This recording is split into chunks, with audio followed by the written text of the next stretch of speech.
Paz e graça, irmãos e irmãs. Amém. Louvado seja o Senhor por mais um dia de vida e disposição que Ele nos permite, né? Amém. Vamos continuar nossa reflexão no belíssimo Evangelho de Marcos.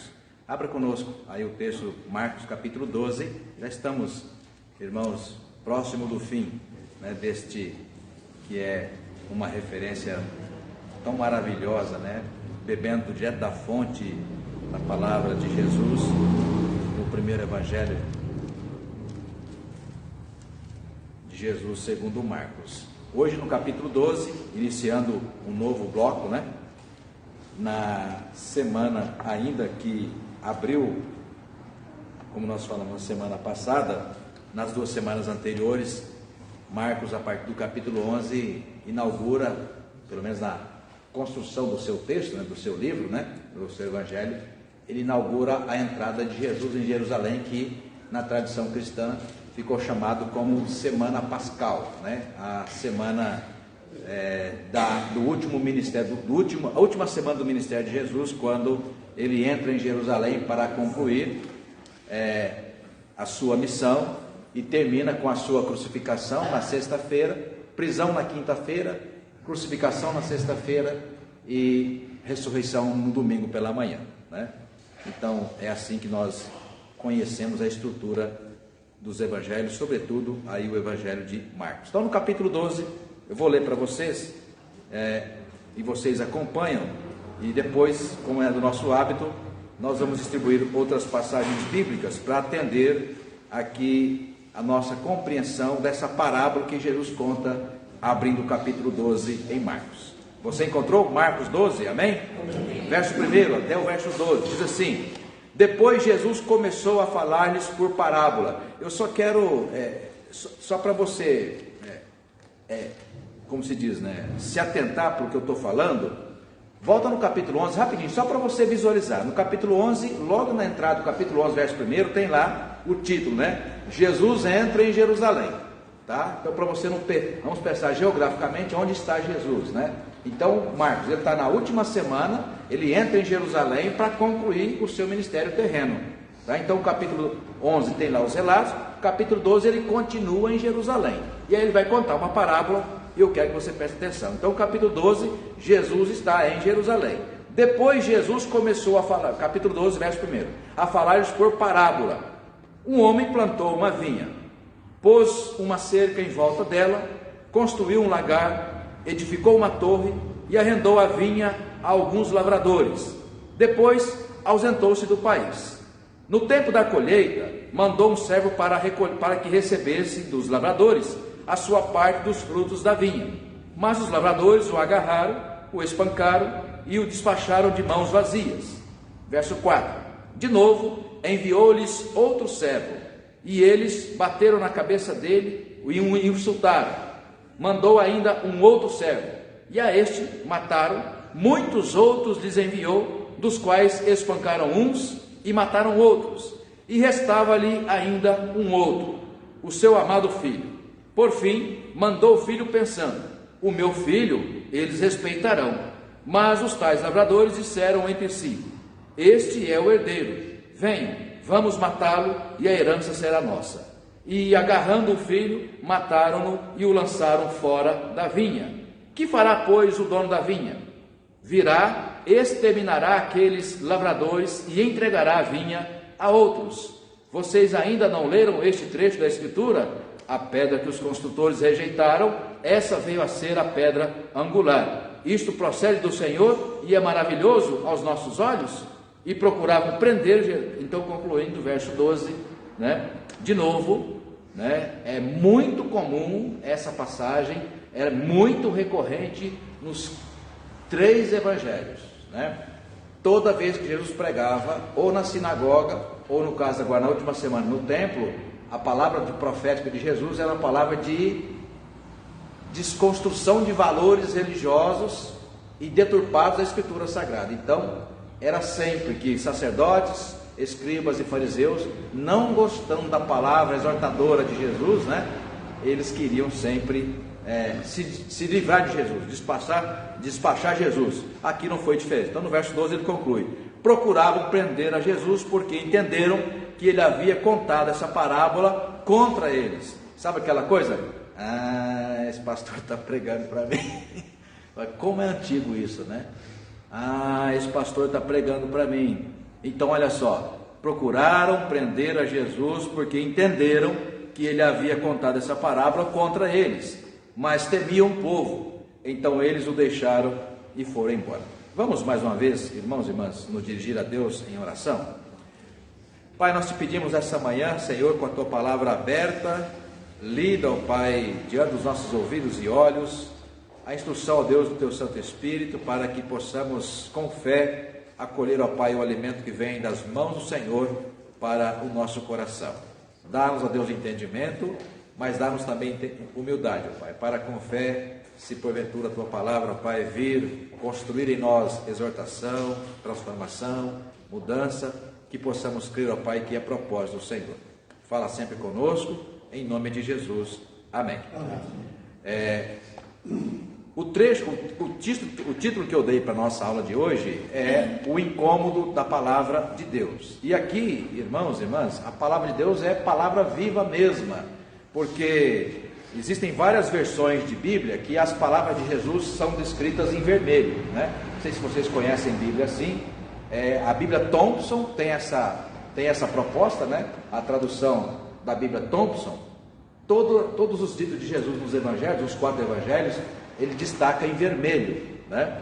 E aí aquilo que é o comentarista, né? No caso, o evangelista, aí então fica em preto para dizer, olha, quem está dizendo isso aqui, entendendo a mensagem de Jesus, foi o evangelista. Então, o que está em preto aqui é o evangelista Marcos, o que está em vermelho é palavra de Jesus. Então, esse trecho, eu gosto muito desse estilo de Bíblia, porque assim, às vezes a gente fica pensando assim, quando a palavra vem do nosso encontro e aquela palavra de exortação, a gente fala, ah não, mas foi o pastor Adilson que pregou, será que ele não, né? Será mesmo, né? Agora quando a gente lê, né, foi Marcos que escreveu isso aí, foi a opinião de Marcos, ainda que inspirado por Deus, né? Mas quando é em vermelho, dona Débora, não tem jeito, não tem como fugir, porque é dito de Jesus, né? E aqui, Pedro, é importante dizer, o dito de Jesus incomodou no passado, incomoda agora e vai sempre incomodar. E por isso é palavra de Deus, né? Que Jesus é Deus encarnado. Então por que incomoda? Porque exatamente o propósito é que nós nos amoldemos, como Paulo fala, né? Que devemos crescer, Milton, na maturidade da fé, até chegarmos à perfeita varonilidade de Cristo, ou seja, Ele é o nosso molde perfeito, e é a Ele que nós devemos, né, nos moldar. Vamos pensar, quem trabalha aí mesmo que de forma artesanal, né, trabalha com molde e costura, então você vai ali fazer, eu me lembro quando a minha mãe, lá no Mato Grosso, pouco tempo atrás, né, comprava aqueles tecidos ia na loja de tecido e comprava metros de tecido, e aí chegava em casa de modo bastante rústico, fazia aqueles shorts, aquelas bermudas, viu, Oscar? Aquelas bermudas, e aí, em vez de ter sensibilidade de comprar umas cores diferentes, para não ficar tudo igual, mas virava exército, viu, Milton? Virava exército, e todos os filhos, no caso os meninos, né, tudo vestido com aquela cor. Então você só mudava o tamanho, porque tinha irmão mais velho e tinha irmão mais novo, mas era uma cor só e parecia um exército, né? Aqueles soldados da família. E aquilo a gente já, com 12, 13, 15 anos, eu ficava com vergonha, mas era o que tinha para a hora, né? Então vamos pensar na ideia do molde. Se você tem um pouquinho mais de peso, o molde tem que ser de acordo com o seu peso. Se você é mais franzino, né, tem que ser de acordo com o seu peso. Pensando então esse molde que é Jesus, se nós estamos fora do molde de Jesus, se estamos sobrando, para usar a linguagem do peso, se você tem 60 quilos e quer um molde, um manequim, né, Cleide, de 50, você vai ter que perder 10. Se você quer um molde de 60 e tem 50, você vai ter que ganhar 10, né? Simbolicamente falando, se Jesus, seu João, é o nosso molde, aquilo que está sobrando, irmãos, tem que ser tirado, e aquilo que está faltando tem que ser colocado. Então quando Paulo fala, cresçamos, Denilson, à medida olha que coisa linda, à medida da estatura de Cristo. Então, Ele é o nosso tamanho, né? As virtudes de Cristo devem ser em nós o quê? Recomendadas, acolhidas e reproduzidas. Então, Liliane, por isso que a palavra de Jesus incomoda, porque quando ela vem, ela vai dizer, olha, você precisa perder, vamos usar essa linguagem, você precisa perder peso, aqui não é literalmente, é linguagem simbólica, ou seja, tem coisa em você que não combina com Jesus, você precisa jogar fora. E aí quem é que quer jogar fora? Porque incomoda, afinal de contas a gente se habituou àquilo, Luiz, aquilo faz parte do nosso dia a dia, do nosso hábito, às vezes a gente faz até sem saber, não percebe que está ferindo, não percebe que está dando mau testemunho. E quando é que a gente vai perceber? Quando a palavra vem e nos confronta, dona Vassi. Você ouve a mensagem, você faz a devocional em casa e o Espírito Santo fala assim, gente, mas se é isso aqui, então eu preciso mudar de atitude, né? Então o que está sobrando tem que ser deixado para trás, né? E o que está faltando tem que ser, né, adicionado, tem que ser incorporado, tem que ser buscado, desenvolvido em nós. É isso que Paulo fala sobre a estatura de Cristo. Portanto, queridos, o capítulo 12, essa mensagem no templo, e é no templo, né, em Jerusalém, é uma mensagem que incomoda, por quê? Porque Jesus, na sua palavra, começa a dizer para aqueles que eram a liderança da igreja, a gente vai dizer, né, para os pastores, para os presbíteros, para os crentes, para os judeus praticantes da fé, ou da religião, em Jerusalém, Jesus, dona Isabel, leva exatamente essa palavra de, olha, tem muita coisa que vocês cristalizaram no hábito de vocês, que vocês vão ter que deixar para trás.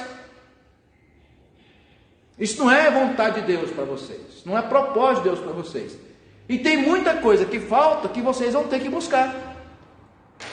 Mas, como em todos os tempos, mudança de vida é ruim, porque tem que cristalizar, aliás, tem que quebrar cristais, quebrar hábitos, né? A gente não gosta, a gente gosta da zona de conforto, né? Que é a síndrome de Gabriela, que vocês já ouviram falar, e o pastor Adilson faz uma pequena alteração na síndrome de Gabriela, né? Eu nasci assim, eu vou morrer assim, não, eu sou assim, não, eu nasci assim, eu sou assim, eu cresci assim e vou morrer assim. Aí eu falo, e vai para o inferno assim, né? Se não mudar de vida, né? Então, nós nascemos de fato no pecado, mas em Cristo nós temos a oportunidade de quê? De alterar, Efésios 2:1, né? De alterar o nosso destino. Em Cristo nós podemos alterar o nosso destino, nós devemos alterar o nosso destino. E nosso destino começa a ser alterado aqui. Então, enquanto estamos vivos, devemos desenvolver, como Paulo fala em Filipenses, né? Desenvolver a nossa salvação, a nossa maturidade cristã. É disso então que nós queremos falar nesta manhã, meditando a partir do capítulo 12 de Marcos, tá? Você conhece, claro, você conhece a parábola aqui que Jesus conta, a parábola dos lavradores maus na vinha. Você já tinha, né, tendo contato com essa parábola? Quando você lê essa parábola, o que você entende? Alguém quer compartilhar aqui? Quando você lê esse texto, já que é tão conhecido, né? Que aplicação que você faz? Semana passada foi o seu Helvig, né? Que levantou a mão e falei, né? E aí ele deu uma direção boa para aquilo que nós compreendemos na semana passada. E hoje, alguém quer compartilhar? Que às vezes você fica, pastor, fala, não deixa a gente falar, né? Alguém quer levantar a mão? A parábola dos lavradores maus, né? Uma metáfora. Então, tinha um fazendeiro, né? Tinha um campo, já aposentado, cansado, os filhos já tinham crescido, ido embora, ele ficou com a terra, vou arrendar essa terra. Aí chama lá 2 ou 3 homens e arrendam, e fala, daqui um tempo, quando a colheita for colhida, né, a cultura for colhida, eu vou mandar aqui alguns representantes para receber a minha parte, já que a terra é minha, né? Então é essa palavra que Jesus conta. Ele manda algumas vezes, todas as vezes que foi mandar receber, o sem vergonha, né, ganancioso, né, não pagou e ainda assim mesmo maltratou os enviados, até no final, quando manda o próprio dono, né, um herdeiro da terra, e eles matam o herdeiro da terra. O que você entende nessa parábola? Que no final eles queriam mesmo era matar Jesus, né? Exatamente isso. É perfeita interpretação. Esse filho que é morto é o próprio Jesus, né? Só que a parábola, né, tem muitas portas de entrada, né? Tem muitas mensagens. De fato, no seu final, conclui, né? A pedra que os construtores rejeitaram, essa veio a ser a pedra angular, ou seja, a principal pedra, né? Então, e antes da conclusão, né? O que acontece antes? Que nos chama a atenção, porque o que acontece antes, Oscar, nos permite fazer uma comparação com o nosso tempo de hoje, como igreja, né? A palavra que é pregada, que incomoda. Quando a palavra incomoda, irmãos e irmãs, o que a gente faz? A gente imita, né, os discípulos de Jesus da sua época, tá? Vamos fazer então esse panorama, né? Passeio panorâmico na Bíblia para compreender um pouco mais a mensagem. Mas o presbítero Milton está corretíssimo quando conclui que esse herdeiro da terra que é morto é o próprio Cristo. Então vou começar. Semana passada foi por ali, hoje vai ser por aqui então. Leila, Marcos 10, 32 a 34, é só voltar em 2 capítulos, você vai encontrar, mas oportunamente quando for para ler, por favor, eu te peço. Marcos 10, 32 a 34, Denilson, Marcos 10, só o 45, Dona Isabel, Isaías 53, versos 4 e 5, Isaías 53, versos 4 e 5, Niceia, Isaías 53, verso 12, Luiz, Isaías 42, versos 3 a 6, Marcos Fernandes, Marcos 10, 33 e Marcos 10, 1. Marcos 10, 33, Marcos 12, 1. 10, 33, 12, 1. Helvig, Gênesis 12, 4 a 7, Gênesis 12, 4 a 7, Milton, Êxodo 3, 7 e 8, Cleide, Salmo 116, versos 12 a 14, Liliane, Levítico 25, verso 4,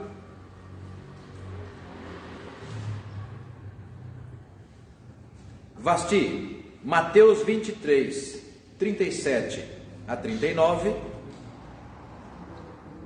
Dona Débora, Marcos 11, 18, Marcos 11, 18,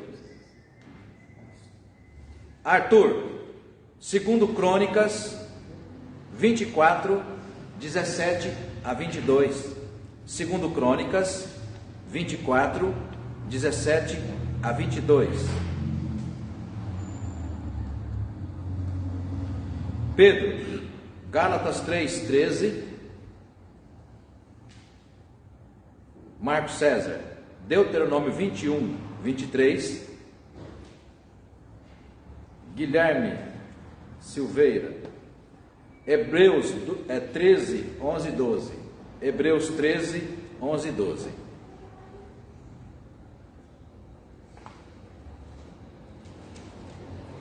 Ok. Bom.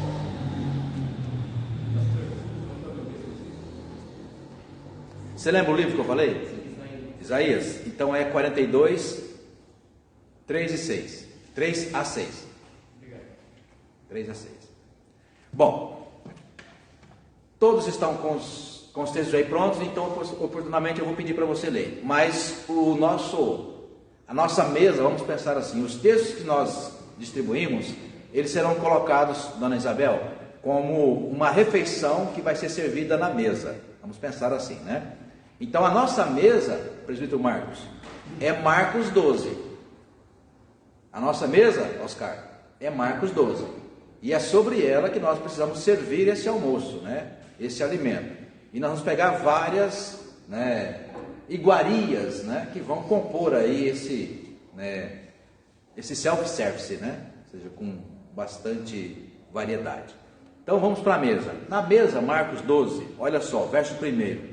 Depois Jesus começou a falar-lhes uma parábola. Um homem plantou uma vinha, tá? Então a pergunta é: quem é esse homem? Bom, em tese, a resposta que o Milton deu há pouco já está clara, ou seja, esse homem é o pai de Jesus. Então a figura de linguagem, olha, esse homem é o quê? É o proprietário, é o dono de todas as coisas, né? Então é sobre ele que está essa mensagem de forma figurada. Então nós vamos ver aqui, para perceber por que ele coloca essa figura de linguagem para explicar que mensagem ele quer trazer na parábola que ele está aqui de forma figurada, que ele está anunciando. Para isso então a gente vai ver, como se diz, né, o foco principal. Por que acontece, né? Por que acontece essa maldade? Né? Por que alguém é capaz de fazer isso? Da onde vem isso? Por que o ser humano é capaz de matar? Por que o ser humano é capaz de roubar? Por que o ser humano é capaz de enganar? O que isso significa? Né? Pois bem, então vamos lá. Marcos 10, 32 a 34. Marcos 10, 32 a 34. Pode ler, por favor. O pedido dos filhos de Zebedeu. Iam no caminho subindo para Jerusalém, e Jesus ia diante deles. E eles maravilhavam-se e seguiam-no atemorizados. E tornando a tomar consigo os 12, começou a dizer-lhes as coisas que lhes deviam sobrevir, dizendo: Eis que nós subimos a Jerusalém, e o Filho do Homem será entregue aos príncipes dos sacerdotes e aos escribas, e os condenarão à morte, e o entregarão aos gentios, e os escarnecerão, e açoitarão, e cuspirão nele, e o matarão, mas ao terceiro dia ressuscitará. Amém. Então, coisa linda. Então, é no mesmo ou seja, é no mesmo bloco, muito pertinho dali, ou seja, 2 capítulos antes de 12, então é no 10. Então é importante. Por que essa mensagem, Dona Isabel, é importante? O que vai acontecer, a parábola que Jesus está contando, olha, ele sabe que vai morrer. Milton, ele sabe que aquela mensagem é uma mensagem de exortação, e ele sabe que a religião cristalizada em Jerusalém não vai aceitar aquela palavra. Olha, você tem 60 quilos, você precisa de perder 10 para encontrar um manequim de 50. Você precisa perder coisa. Ou olha, você precisa ganhar coisa. Lembra a mensagem que falamos há pouco, essa linguagem figurada. Então ele sabe que quando chegar em Jerusalém e começar a trazer essa mensagem, ele sabe que vai incomodar. Mas ao mesmo tempo, ele aceita a condição do pai. Vamos abrir um parênteses aqui para dizer, né? Vamos imaginar, o dono da terra disse assim para os seus filhos herdeiros, né? Vamos imaginar, por exemplo, brincando com a saudosa memória do seu José Bronzatti, o sítio que tinha lá no interior, os filhos todos para cá, né? Joel, Wagner trabalhando para cá, e tanto que precisou de vender porque a vida foi construída aqui, né? E aproveitou durante muito tempo. Mas vamos imaginar que ele tivesse arrendado o sítio, e depois de um tempo vai receber o cara dando nó, enganando, e é claro que os filhos aqui em São Paulo vão saber, porque é coisa de família, né? E aí de repente, né, destacam um filho daqui para ir lá resolver o problema. Só que se considerar que as pessoas que tomaram posse da terra são pessoas más, o filho que vai ser designado sabe que vai correr risco. Isso faz parte da vida humana, né? Então Jesus, quando entra em Jerusalém, ele sabe que vai correr risco. Lembra Mateus 26? Estou profundamente angustiado até a morte. Pai, se possível, passa de mim esse cálice. Então Jesus sabe o que está reservado para ele em Jerusalém. Ele sabe que enfrentar a autoridade religiosa, santas, consagradas, né, vai ser um problema. Só que ele não se desvia, César, daquele caminho, porque se ele desviasse do caminho, nós não estaríamos aqui fazendo o que nós estamos fazendo aqui hoje. Por isso, Pai, passa de mim esse cálice, mas não seja como eu quero, mas como tu queres. né? Então ali, quando ele diz para os discípulos, é necessário que o Filho do Homem seja entregue, né? Morto, zombado, cuspido, é necessário porque é o preço pelo pecado, é o preço pelo pecado. Então é o sacrifício feito, e que Jesus encarna isso como propósito do Pai. E gente, historiador, cientista, antropólogo, arqueólogo, né, com todo respeito à opinião deles, eles odeiam ouvir o que nós vamos dizer agora, que nós já conhecemos, é sempre a oportunidade de repetir, né? Que a morte de Jesus não foi um acidente de percurso, porque ele ousara enfrentar o Império Romano. Não, a morte de Jesus é uma oferta pelo pecado. Ela estava profetizada há 700 anos antes. Não foi uma coincidência, não foi um acidente de percurso porque ele enfrentou as autoridades judaicas. Não, ele ofereceu a sua vida em sacrifício pelo pecado. Mais tarde Paulo vai interpretar isso dizendo, né, que ele se fez, aliás o texto vai ser lido aqui, acho que pelo Pedro, né?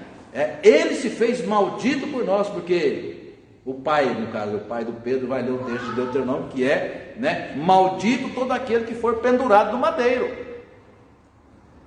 E de forma humilhante, a crucificação de Jesus é feita no Gólgota, de forma cirúrgica, ou seja, fora, Jaqueline, de Jerusalém. Sabe por quê? Porque aquele que era maldito não era digno de sequer morrer dentro da cidade. Por quê? Betel, a cidade, Júnior, é cidade santa. Olha que coisa maluca. A cidade é cidade santa. Então a cidade não é digna de crucificar um maldito desse. Então que se crucifique fora dela. Percebe a lógica? Então, por tudo que acontece na geografia e no tempo histórico, olha a ironia de Deus, né? Deus, na verdade, está cumprindo o seu propósito, que fora da cidade, crucificado como maldito, Paulo vai interpretar, ele se fez maldito por nós, porque a morte de Jesus é o preço por conta do nosso pecado, né? Que é o texto que a Leila vai... Não, o Denilson vai ler agora o Marcos 10, 45. Na sequência, tá? A gente leu 10, 32, quando ele profetiza, olha, é necessário que o Filho do Homem seja entregue e morto. Por quê? Responda, pode ler o 45, Marcos 10, 45, Denilson. Pois o próprio Filho do Homem não veio para ser servido, mas para servir e dar a sua vida em resgate por muitos. Yes. Palavra de Jesus. Ele não veio para servir, para ser servido. Ele veio para servir e dar a sua vida. Não é vocês quem tira a minha vida. Eu dou a minha vida, disse Jesus, né? E aí ele usa a expressão em resgate. Ao dizer-lhes a expressão em resgate de muitos, os teólogos sistemáticos então dizem cumprimento de Isaías 53, que alguém aqui daqui a pouco vai ler. Ou seja, não há dúvida de que Marcos 10, 45 é o cumprimento profético de Isaías 53, 12, que eu acho que é a Nicé que vai ler o texto, né? Ou seja, então não houve um acidente de percurso, e sim a entrega de Jesus. Então a parábola aqui, que ele está contando, olha, dizendo, a partir de uma parábola, de uma metáfora, dizendo, olha os acontecimentos aqui, né, cumprindo a mensagem dos profetas. Então o bloco 12 de Mateus, de Marcos, em Jerusalém, na última semana, a semana pascal, o que? É o cumprimento profético. Está terminando o ministério terreno de Jesus. E ele está entregando a sua vida para as autoridades religiosas, judaicas, para cumprir o propósito do Pai. Isaías 53, Dona Isabel, versos 4 e 5, depois Niceia, verso 12. Não temas, porque não serás envergonhada. Não te envergonhes, porque não sofrerás humilhação, pois te esquecerás da vergonha da tua mocidade e não... O 53, acho que é o 53. Isaías... Estou lendo errado, pastor, desculpa. É o 53, Isaías 53. O 4? Aí o 3, o 4 e o 5. Certamente, isso. Ele tomou sobre si as nossas enfermidades e as nossas dores, levou sobre si e nós os sepultamos. por aflito, ferido de Deus e oprimido. Sim. Mas ele foi trapassado pelas nossas transgressões e moído pelas nossas iniquidades. O castigo que nos traz a paz estará sobre ele, e pelas suas pisaduras fomos sarados. Olha que coisa linda, né? Foi traspassado de fato, porque uma espada, aliás, uma lança, né? Enquanto ele estava crucificado, uma lança o feriu na região das costelas. Então é traspassar. O sangue derramou, é o sangue do Cordeiro, né? Pelas suas pisaduras. Então a mensagem simbólica, Leila, né? Enquanto ele carregava a cruz do centro de Jerusalém, Milton, até o Gólgota, para fora da cidade, né? Chamado de Via Crucis, ele vai apanhando, sendo chicoteado, cuspido. Não salvou a tantos? Não és tu o rei dos judeus? Humilhado, né? E depois fora dos arredores de Jerusalém, portanto agora lá fora, né? Onde há maldição, onde há sujeira, onde há pecado, porque a cidade é santa, veja a ironia, né? A igreja é santa, a cidade é santa, o templo é santo. Então lá fora, seu maldito, desculpa aqui a expressão, mas ela é bíblica, né? Lá fora, seu maldito, é que você vai ter o que você merece. Então quando está fora de Jerusalém, no Gólgota, levanta-se a cruz, né? E ele é então crucificado, né? Isaías 53.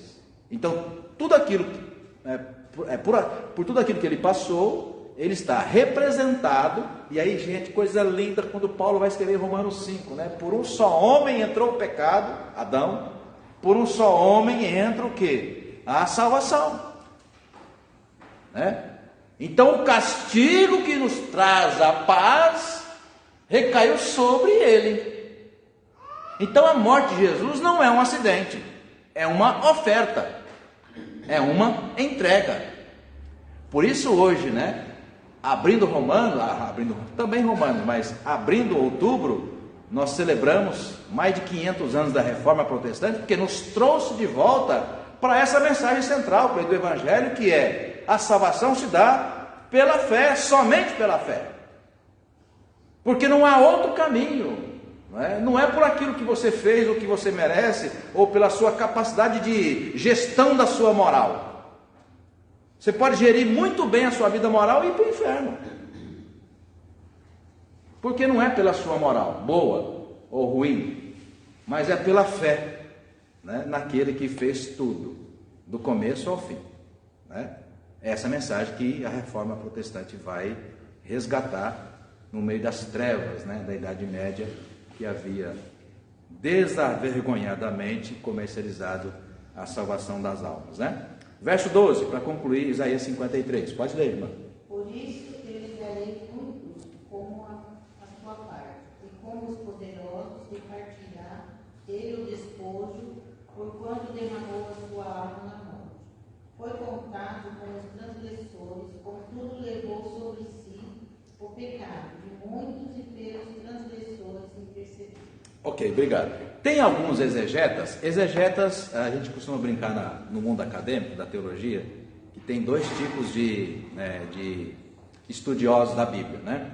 Aqueles que fazem exegese, ou seja, que estuda toda a estrutura da língua, do hebraico, do aramaico, do grego, né? A história da escritura, o estilo literário, ou seja, a gente chama isso de exegeta, né? Os arqueólogos sabem tudo sobre aquele texto, aquele livro, aquela tradição, né? E os teólogos sistemáticos, no caso eu, né, que não faz exegese com essa profundidade, com essa competência, a gente interpreta o texto a partir da preocupação pastoral, da resposta para o mundo, né? Os exegetas dizem que Isaías 53 não tem nada a ver, entendeu, com Jesus. Aí eu falo, ainda bem que isso é a opinião deles, porque a minha exatamente é o contrário. Porque Isaías 53, 12, gente, esteticamente, ou seja, até a imagem que você possa ter de Isaías 53, 12, está colado com Marcos 10, 45, que é o texto que você leu. Que ele não veio para ser servido, mas para servir e dar a sua vida, Marcos, em resgate de muitos. Ou seja, não fala de todos, mas fala de muitos. Por quê? Porque não há dúvida de que há condenação, não há dúvida de que há muita gente que não aceita. que não tem o mistério da fé, que não crê, simplesmente não crê, a despeito de você tentar evangelizar, às vezes filho, né, que você passa a vida inteira dando testemunho, você quer abrir a cabeça e colocar lá dentro, né? Ou às vezes o pai, ou a mãe, às vezes a mulher, às vezes o marido. Então não é pela nossa vontade, nem pelo nosso testemunho, né? Mas é pelo mistério de Deus, que a gente não sabe entender por que algumas mentes são abertas e lá floresce, mente e coração, floresce a fé, em outras não. Mas para mim, ali Isaías 53:12 é o cumprimento de que aquela oferta de Jesus, né? Quando ele fala que foi contado com os transgressores. Ora pois, teria que ter feito ali um teatro muito grande, Oscar Ferro.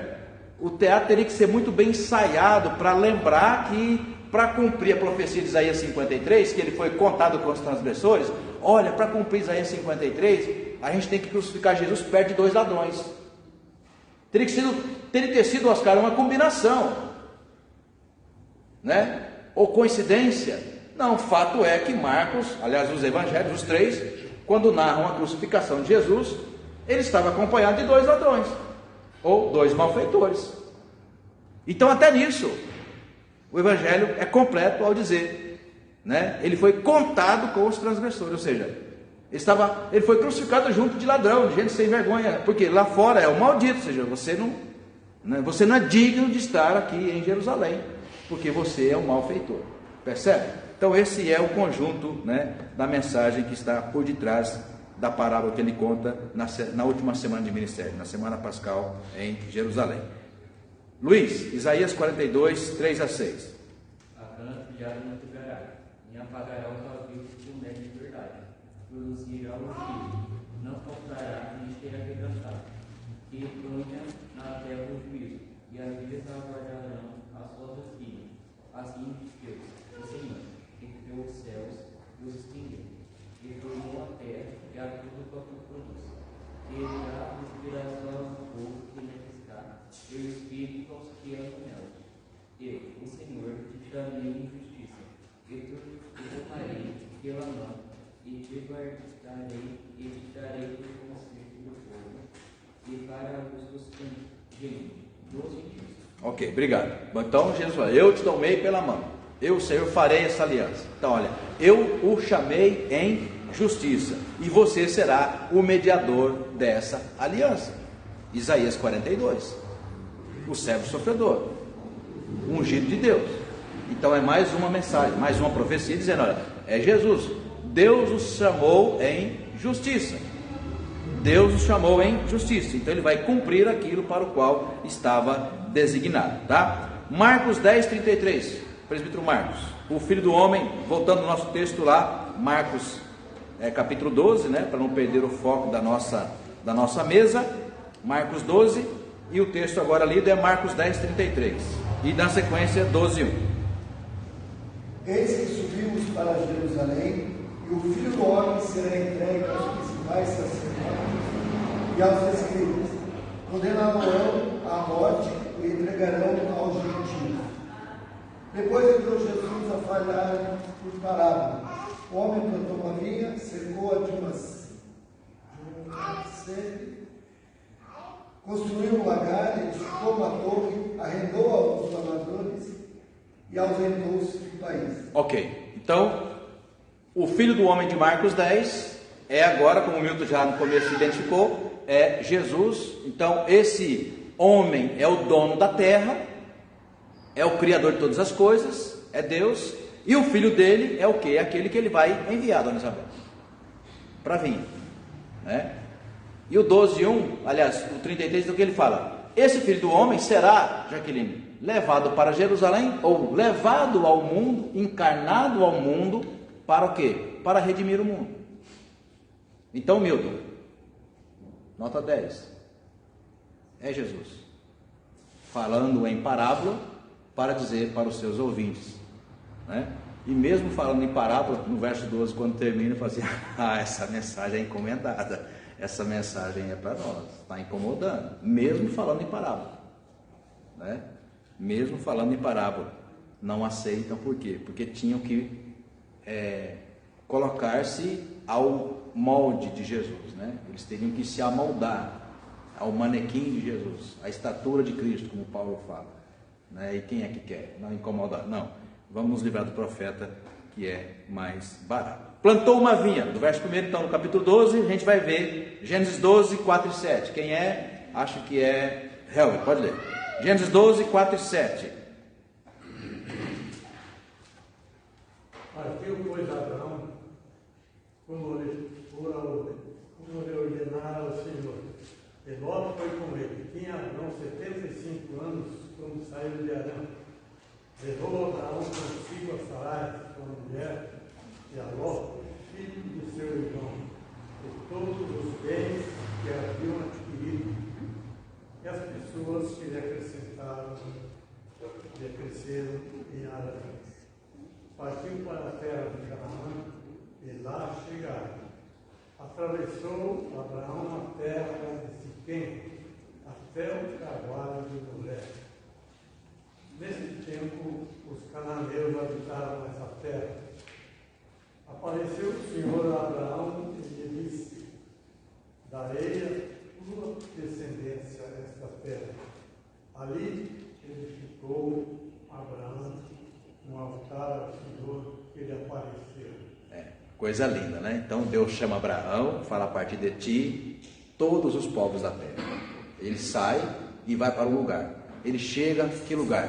Ele chega em Canaã, que muito mais tarde, 500 anos mais tarde, um pouco mais de 500 anos mais tarde, depois dessa mensagem, Jaqueline, 500 anos mais tarde, essa Canaã é o que? É a Jerusalém. É a Jerusalém. 500 anos antes, Canaã, deserta, a terra dos cananeus, Deus fala com ele: apareceu ali o Senhor a Abraão. Ele levanta um altar, adora a Deus, ou seja, torna aquele lugar simbólico, ou seja, Deus falou conosco aqui e nos prometeu esta terra. Então, voltando para o capítulo 12, verso 1, a vinha, então lembra o que, presbítero Marcos? A vinha lembra o que? A abundância, a vinha lembra sossego, a vinha lembra paz. Em quais condições? Desde que, Oscar, eu me comprometa em andar no caminho do Senhor. Então, ter uma vida abundante, de paz, de harmonia, uma vida de sossego espiritual, pressupõe que eu esteja me amoldando sempre ao propósito de Deus. Essa é a mensagem dada a Abraão, né? E Deus vai cumprir. Êxodo 3, Milton, vai dar complemento ao que será essa mensagem do Senhor, né? Sobre, mais tarde, dito por Jesus, na figura da vinha, né? Que lembra a abundância, porque ele plantou um lagar, né? Plantou uma vinha, vamos imaginar, uma terra bem cuidada, tem aquele pomar maravilhoso, água abundante, né? Um lugar gostoso. No meu caso seria aproximadamente uma temperatura entre 32 e 35, né? Assim, aquela bênção, tal, uma chuva no tempo certo, você planta, faz a horta, né? Dá para plantar ali tudo que você precisa. Então, vamos imaginar a ideia de uma vida mesmo abençoada. Simbolicamente falando, é o que Deus está propondo a partir de Abraão. E é esta terra, a Canaã, né? É esta terra. Pode ler, por favor. 7:8, né? 7:8. Disse ainda o Senhor: certamente vi a aflição do meu povo que está no Egito, e ouvi o seu clamor por causa dos seus exatores. Conheço-lhe o sofrimento.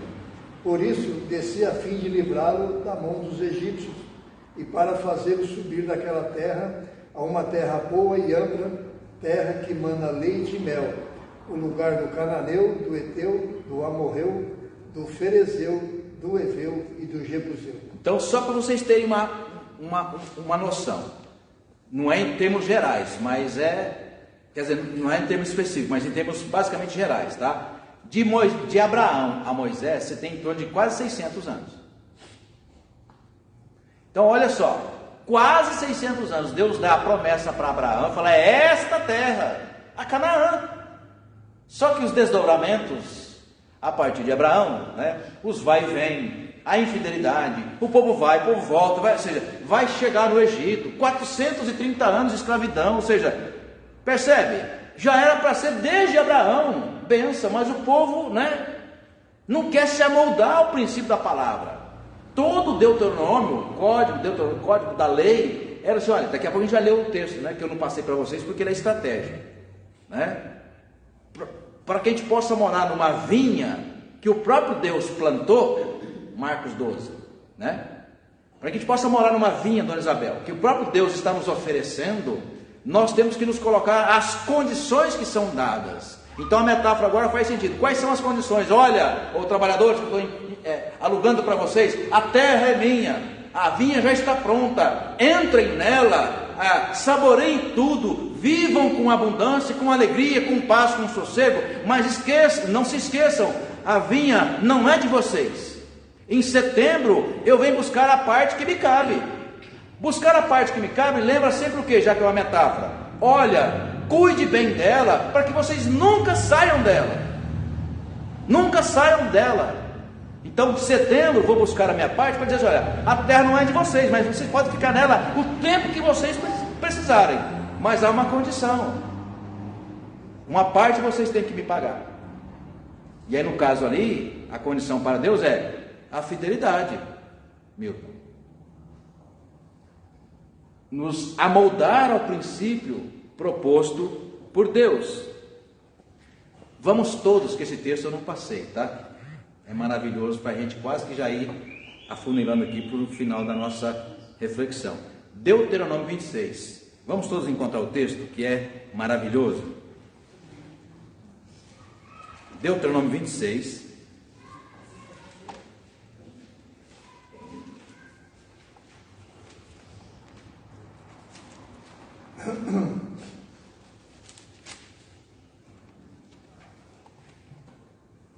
Todo mundo encontrou? Amém. 26, a partir do verso 1. Então, Helga, o senhor que gosta muito de terra, tenta imaginar, as primícias da terra. Então, colhe aqui o texto de Deuteronômio 26 com Marcos 12. Deus plantou uma vinha, ou um homem plantou uma vinha, que tem tudo nela. Arrendou para 2 trabalhadores e colocou apenas uma condição: quando vier o tempo da colheita, eu vou mandar o representante para colher, para pegar a minha parte, porque a terra não é de vocês. Aliás, vocês entraram nela, estava prontinha, Então Deus faz a promessa, a Abraão, e fala assim: olha, vem comigo, vou cuidar de você, e a partir da sua família, eu quero cuidar de todas as famílias da terra. Eu vou dar para essas famílias uma terra abundante. Então, não é literalmente uma terra física, mas aqui é o que? A aliança. Andar com Deus é andar no sossego, na abundância, no cuidado do Senhor, dentro das condições ou dos moldes que Ele está colocando. Então, Deuteronômio 26 tem a mesma mensagem.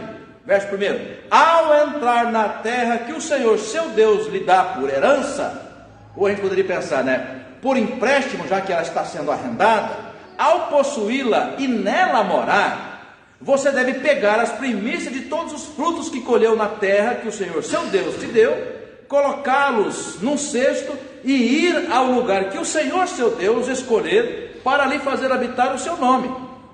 Você chegará ao sacerdote que estiver de serviço naquele dia e lhes dirá: hoje declaro, olha que coisa linda, gente, o verso 3, hoje declaro ao Senhor, em testemunho, seu Deus, que entrei na terra que o Senhor, sob juramento, prometeu dar aos nossos pais.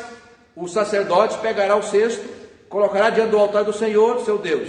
Então você testificará diante do Senhor, seu Deus, dizendo: meu pai foi um arameu prestes a perecer.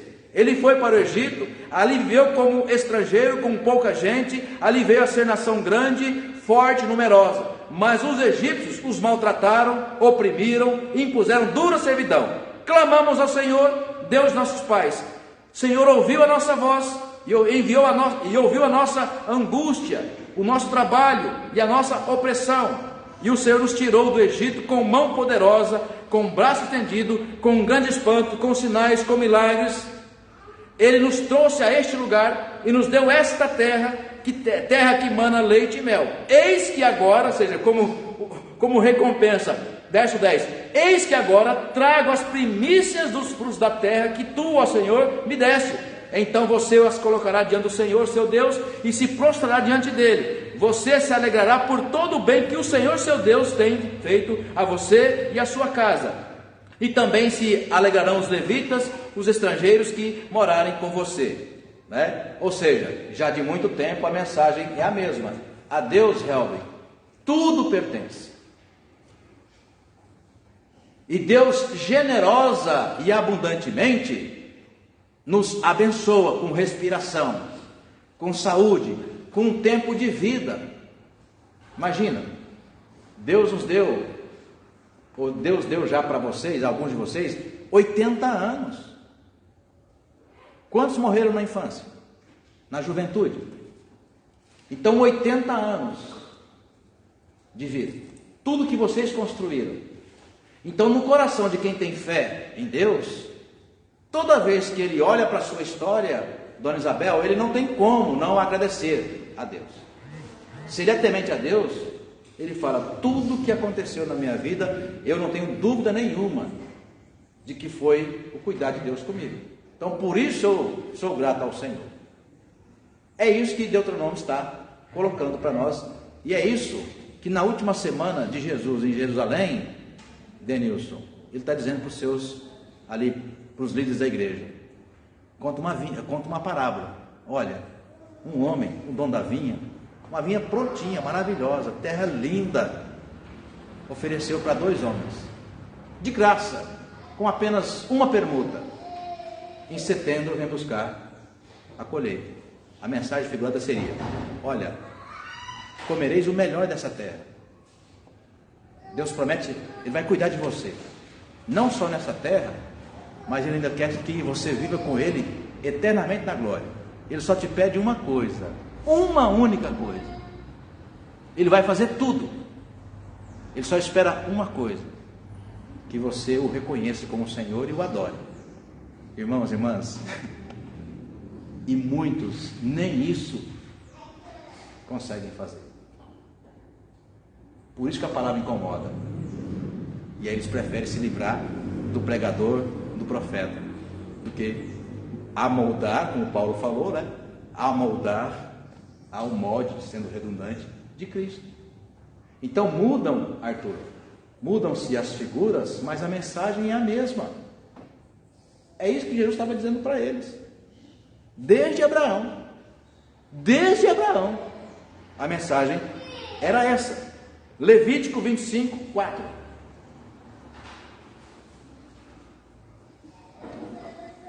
Porém, no 7º ano, haverá sábado de descanso solene para a terra, um sábado ao Senhor. Não semearás o teu campo, nem porás a tua vinha. Ok. Então, o dono da vinha, Oscar, sempre diz para o judeu: a terra não é de vocês. Então o homem, Marcos 12, dono da vinha é Deus. Então Deus sempre diz para o seu povo, no caso os judeus, e agora para nós, a terra não é de vocês, a terra é minha. Por isso o dono da terra pode dizer: olha, qual é a regra? No 7º ano você não planta nela. Mas por que eu não vou plantar? Só para te lembrar que a terra é minha, não é sua. Então quem coloca as regras? Sou eu. A terra é minha. O 7º ano você não planta. Em outras palavras, podemos dizer: olha, a sua respiração, quem dá sou eu. Você só está respirando porque eu permito que você respire. Então, enquanto você está respirando, louve ao Senhor. Salmo 150, não é? Louve ao Senhor. Seja grato ao Senhor, porque Ele permite você respirar. Que o dia que Ele fizer assim, com o seu espírito, Eclesiastes 12, 7, o seu corpo vai ao pó e o seu espírito volta, ou a sua a respiração, ou a sua psique, está aqui o psicólogo, ou o hebraico é o ar, ou seja, é o espírito, ou nefesh, garganta, que é você para de respirar, ou seja, o oxigênio não chega mais nos seus pulmões. Chegou o dia de você abraçar o Senhor, ou não, Percebe? Então é isso, todo ser que respire, louve ao Senhor, ou seja, tudo que você tem, e é o texto que agora, quem vai ler Crônicas, tudo que nós estamos, tudo que está à nossa volta. Então a mensagem da vinha é: essa vinha, gente, é do Senhor. E Ele nos agraciou com o direito de nela estar e sobreviver. Ele só pede uma coisa: ó, sede fiel, reconheça que essa terra que não te custou nada, né? Que a sua respiração vem do Senhor, que a sua vida, que o batimento cardíaco do seu coração vem do Senhor. Deus está te permitindo isso. É por isso, irmãos, aqui já colando aqui a mensagem, né? É por isso que assim, eu não consigo entender como é que um crente que crê em tudo isso não consegue ser dizimista, não consegue ser ofertante. Não entra na minha cabeça. Nunca entrou. Não entra. Por quê? Porque é um gesto mínimo de gratidão por tudo que Deus está fazendo na vida dele. De reconhecimento. Essa vinha maravilhosa, a dádiva da respiração, a condição de saúde, de sair para trabalhar, de pegar o ônibus, o carro, enfrentar o trânsito, e às vezes nos desviando dos desempregados, gente, sabe, nós desviando dos desempregados, e a gente tendo um emprego, e Deus sustenta a gente, os filhos maravilhosos, um monte de filhos na fila do hospital, e doentes, nossos filhos todos bombando de saúde, nossa casa para morar, e a gente não consegue entender que isso vem das mãos de Deus. Como não consegue entender que isso vem das mãos de Deus? Sim, vem das mãos de Deus. É a vinha que Ele nos colocou para viver. Ou você não crê que é? Eu creio que é, amém? Glória a Deus. Eu creio que é a vinha de Deus. É a vinha de Deus. O homem ali, a vinha dele. Aqueles que gostam de brincar, né? O homem lá de cima, né? É a vinha dele. A vinha é dele, não é nossa não. Ele só pede uma coisa só: fidelidade. Essa fidelidade você crê que a vinha é dele? Você crê que o sustento da sua vida é Ele que está permitindo? Então, como é que você retribui isso, né? Você vai ser generoso, então. Eu vou acreditar nisso, né? Eu vou, então, pelo menos, devolver uma parte. Significa, olha, não é minha, e eu vou cumprir a regra. Qual que é a regra? Quando eu entrego o meu dízimo, eu estou dizendo, olha, eu só posso devolver porque eu já recebi do Senhor. O Senhor já me deu primeiro, então eu vou cumprir a regra. Eu não estaria nessa vinha se o dono da vinha não tivesse me colocado aqui. Se ele me botar para fora, eu vou para onde? Eu só posso dar dízimo porque eu estou empregado. Se eu estiver desempregado, eu não dou dízimo. Você quer estar desempregado? Não, não quero. Então, gente, a associação ali é uma metáfora, e metáfora está aqui, gente inteligente, muitos, todos vocês são. Então, metáfora, ela cabe todos os sentidos. Então, a metáfora é a vinha, gente, é a nossa vida. É tudo que está à nossa volta. E essa vinha não foi plantada ali à toa, não nasceu do nada. Deus plantou essa vinha. Amém? Deus plantou essa vinha e nos colocou lá. Crônicas, segundo Crônicas, vamos terminando. Segundo Crônicas 24, 17 a 22. Depois da morte de Joiada, vieram os príncipes de Judá e se prostraram perante o rei, e o rei os deixaram a casa do Senhor, Deus de seus pais, e serviram aos postos e aos ídolos. Ah, não, desculpa, é 1 Crônicas, você vai ler depois. 1 Crônicas 29. Eu não distribuí esse texto, não? Será que é? Arthur, qual que é o seu? Então o seu é a 1 Crônicas. É isso aí. 1 Crônicas 29, 10 a 16. 1 Crônicas 29, 10 a 16. Pelo que Davi louvou ao Senhor perante a congregação toda e disse: Bendito és tu, Senhor, Deus de Israel, nosso Pai, de eternidade em eternidade. Teu Senhor é o poder, a grandeza, a honra, a vitória e a majestade, porque tu és tudo quanto há nos céus e na terra. Teu Senhor é o reino e tu te exaltaste por chefe sobre todos. Até o 16, você leu? Até o 16, não? Isso.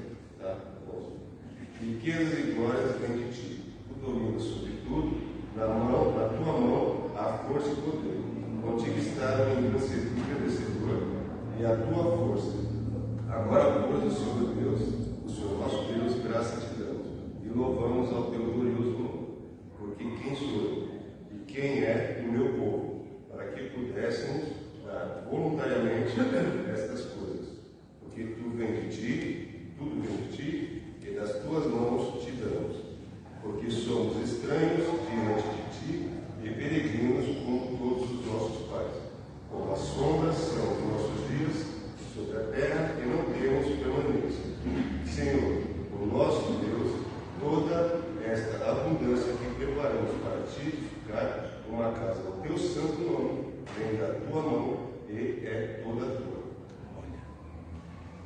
Gente, é assim, eu me identifico muito com esse texto, porque você pega a biografia de Davi, você vê um homem simples, cuidador de gado no campo. Hoje a gente diria, uma pessoa pobre, sem sobrenome importante. Deus o escolheu, abençoou, a vida dele deu um up, né? Aí lá no final da vida, um homem com muitas conquistas, Deus generoso, abençoou aquele homem. E aí no final da vida, ele está lidando as plantas, que seria mais tarde a construção do templo. Ele convoca todo mundo e faz essa oração. Ele fala: Deus, tudo vem das tuas mãos. Tudo, absolutamente tudo está nas suas mãos. Riquezas, glória, honra, tudo está nas suas mãos. Tudo é tudo, gente, né? E eu te sou grato, Senhor, porque tu colocaste no coração do teu povo voluntário essas ofertas que estão aqui, né? Ele fala nessa oração, dizendo: olha, nós só estamos aqui, Senhor, porque o Senhor já começou primeiro. Então, quando você chega na sua casa, quando você entra no seu carro, quando você contempla os seus filhos, o seu casamento, as coisas que você, né, que te alegram, que te abençoam, que você é grato por aquilo, assim, você na oração de Davi diria: tudo isso Deus te deu, porque Ele é o dono da vinha, amém? A gente crê isso, né? E como é que a gente retribui ao Senhor? Bom, aí é cada um, com a sua fé no Senhor. Muitos não são capazes de entender que isso vem das mãos do Senhor. Não, eu que conquistei, aqui, eu. Aí talvez Jesus diria para você, né? Louco, você está fazendo roleta russa com a sua vida espiritual, hein? Tudo você conquistou aqui na terra, mas já te ocorreu que tem mais coisa? Tem mais coisa, viu? Não termina tudo aqui não. Louco, nessa noite vamos pedir a tua alma. A alma você não pode comprar e nem tem como negociar, até porque você não tem controle dela, né? E o que você construiu? Toda a sua glória que você... Para quem que você vai oferecer? Né? Como eu sou pastor já há muitos anos, já vi de tudo em velório, inclusive gente brigando por herança no velório. Já, infelizmente. E não foi uma vez só não. Já vi filhos brigando por herança no velório do pai, né? E a gente acha que é dono de alguma coisa. Não, o dono da vinha é quem? É Deus. Deus é dono da vinha. E mensagem central do Evangelho: aquele que crê em mim, ainda que morra, viverá. Ou seja, a chance de você ainda continuar essa história é só uma, né? Você ter um coração grato e reconhecer tudo que você fez até aqui na sua vida foi porque Deus permitiu. Ele colocou você na vinha. Vamos terminando. E quando a gente, irmãos, tem um coração infiel para com Deus, a gente age à semelhança daqueles homens maus da vinha, que quando Deus mandou o tempo em setembro para fazer a colheita, para pegar a parte, a gente maltrata e manda embora.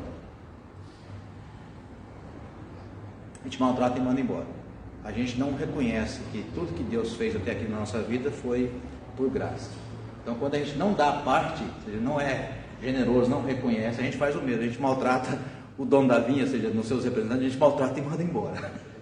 Mas a gente vai fazer isso durante um tempo, mas depois não pode fazer mais. Quando é que não vai fazer mais? Quando Deus fazer assim, chama o seu oxigênio do pulmão, e aí, bom, depois aí à noite a gente vai falar do Lutero, aí você vai se ver com Deus diante do tribunal. Aí lá não tem jeito. Aí é cada um mesmo, é cada um para si. Vamos terminando?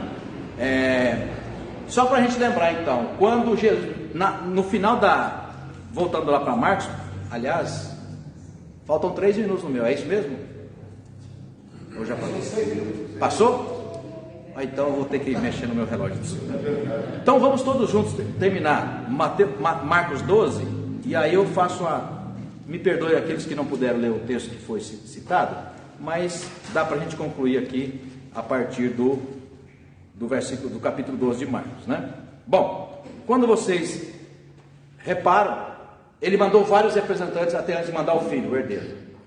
Todos os representantes que foram enviados, de acordo com a metáfora, Oscar, eram o que? Os profetas que Jesus tentou, que Deus mandou tantas vezes alertar o povo: olha, a vinha não é de vocês. O povo foi capaz, e aí era o texto que depois vocês podem conferir em casa, era o texto que o Marcos ia ler, o Marcos não, um deles aí ia ler, que é Crônicas, quando narra, segundo Crônicas 24, que narra a morte de apedrejamento dentro da igreja, hoje seria a igreja, mas dentro do templo. E sabe de quem, gente? Joiada manda apedrejar aquele mimo que foi o profeta Zacarias dentro do templo. Viu, Réu? Zacarias foi apedrejado dentro do templo, morreu dentro do templo. Sabe por quê? Porque, usando a metáfora, né, ele foi cobrar o direito da vinha, que nunca foi do povo. Mandou o representante, foi lá buscar. Então, na metáfora, o que seria? Olha, Deus está dizendo para vocês: o caminho que vocês estão seguindo não é o propósito de Deus para vocês. No molde que vocês têm que andar, isso está fora. Deixa para fora. Emenda o caminho, volte para o Senhor. Aí vai o profeta no templo pregar aquilo que é o propósito de Deus. O que faz? A palavra incomoda, né? Apedrejar o profeta dentro do templo. Depois você pode conferir em casa, você que também nos acompanha de casa, segundo Crônicas 24, 17 a 22. Mataram o profeta dentro do templo. Não, essa vinha não é de Deus não, essa vinha é nossa. Esse templo, o templo é nosso, a terra, a cidade santa. Jesus, o senhor não é digno de morrer aqui não. A cidade santa, não, o senhor vai morrer lá fora. Percebe a ligação, Marcos?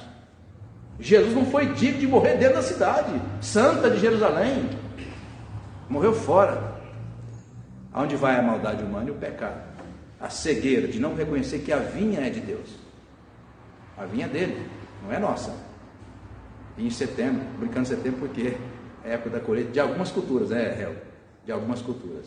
Setembro é o tempo de pagar. No caso do Brasil é de abril a maio, né, Oscar? Que é quando você declara imposto de renda, né? Bom, então Marcos 12, terminando, ele manda vários representantes, matam a todos, e no final ele manda o próprio herdeiro, Jesus, e também matam a Jesus, né? É assim que termina o texto. O que foi citado lá em Gálatas 3,13, né, que o Pedro ia ler, é quando Paulo interpreta isso, né? Matar a Jesus. Então, Jesus se fez maldito por nós, porque a maldição do pecado recaiu sobre ele. Então, ser crucificado fora de Jerusalém é ser considerado maldito, não santo, profano. E aquela maldição que recaiu sobre Jesus é o preço do pecado que nós, né, vivemos. Por isso, irmãos e irmãs, quando diante dessa parábola, nós lembramos o quê? Para terminar, lembramos que nós estamos numa vinha que não é nossa, é uma vinha arrendada. E o que é essa vinha? A vinha é nossa vida individual, nossa vida familiar, nossa vida social, nossa vida espiritual, a nossa relação com a igreja, nossa relação com Deus, o nosso tempo de respiração. Tudo, na mensagem da oração de Davi, tudo vem, Marcos, tudo vem das mãos do Senhor. E nós somos apenas o que? Mordomos. Podemos ser bons mordomos ou podemos ser péssimos mordomos, né? Então, essa palavra, ela só incomoda se a gente não reconhecer que ela vem para o nosso bem e nos emendar, né? Emendar, ou seja, fazer as mudanças que nós precisamos fazer. Então, não é um incômodo no sentido de a gente tem que se livrar dela. Não, ao contrário. O incômodo de saber que ainda tem coisas em nós que a gente precisa deixar pelo caminho, né? Mas, ao mesmo tempo, ela é uma palavra de bênção, porque ela nos alimenta e ela nos mostra sempre o caminho. Amém? Amém. A vocês que nos acompanham de casa, Deus os abençoe, e a nós também que aqui estamos, vamos terminar em oração de gratidão ao Senhor. Vamos orar? Vou pedir ao presbítero Milton que nos dirija nessa oração, terminando a nossa aula dessa manhã. Santo Deus, eterno Pai, obrigado, Senhor Deus, por mais esse dia de vida, Pai amado, que o Senhor concede a cada um de nós, Senhor. Obrigado, Pai amado, por poder estar nesta manhã na Tua casa, Pai, para estarmos aprendendo um pouco mais da Tua palavra, Senhor Deus.